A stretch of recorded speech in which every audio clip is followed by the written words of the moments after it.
This is Lab 4, Circuits and Capacitors. In this lab, we're predicting the behavior of circuits with resistors in series and parallel using a circuit construction kit. We're also using multimeters to find our RC portion of our time constant. In this lab, we were able to see that the sum of individual potential differences for our round trip is 0, and an RC value that we got to be 5.99 ohms times farad. So a few of the fundamental physics principles we used were Ohm's law, where voltage equals current times resistance, loop rule, which says sum of voltage differences around a circuit loop has to equal 0, and node rule, which says current in has to equal current out for the circuit. So for our first circuit, we wanted to first predict our currents before creating our circuit right here.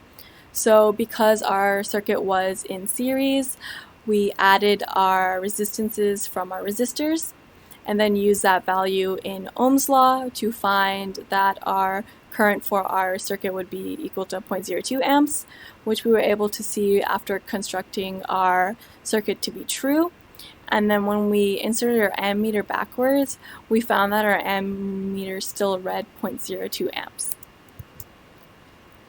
We also disconnected the circuit like so and used a voltmeter to check what the voltage would be between these 2 points here.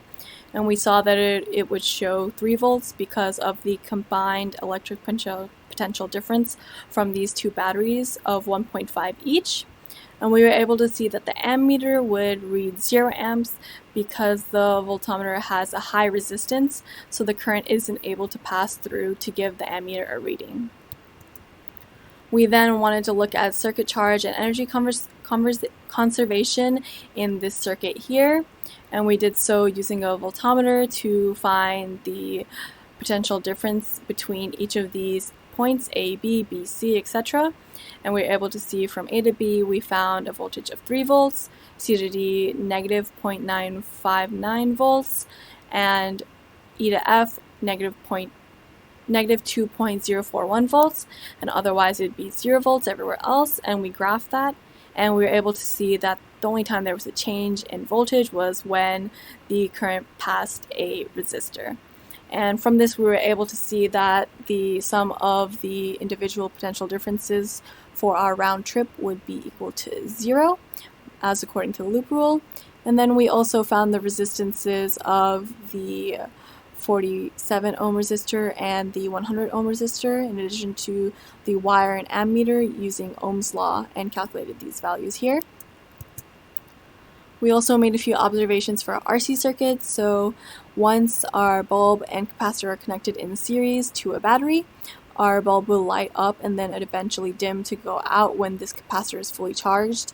And we also noticed that the current in the circuit decreases as the capacitor charges.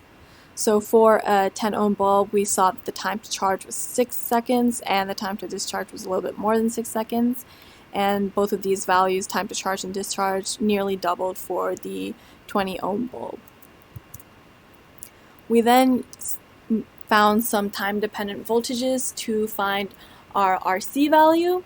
So for an RC circuit with a 9 volt battery, 0.2 farad capacitor, and 30 ohm bulb, we were able to see that the RC value equaled the resistance times the capacitance for 6 ohms times farad.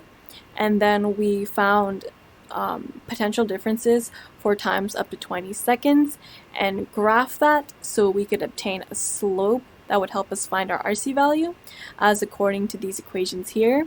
So doing so, we were able to see that the slope of the graph equaled -1 over RC, and we were able to solve for RC to equal 5.99 ohms times farad, which is extremely close to our theoretical value.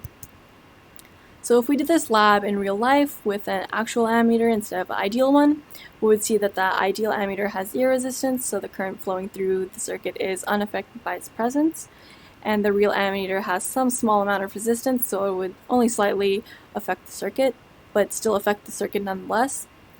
And if we once again did the lab in real life, but used a real battery to charge the real capacitor with no resistor in the circuit, we would see that in real life the capacitor has some amount of resistance, and therefore it would charge up a little bit slower than the ideal model. Overall, we were able to find these RC values, And using the construction kit, we were able to see the loop rule in action, and we were able to find the RC portion of the time constant using time-dependent voltages and saw extremely similar experimental and theoretical value.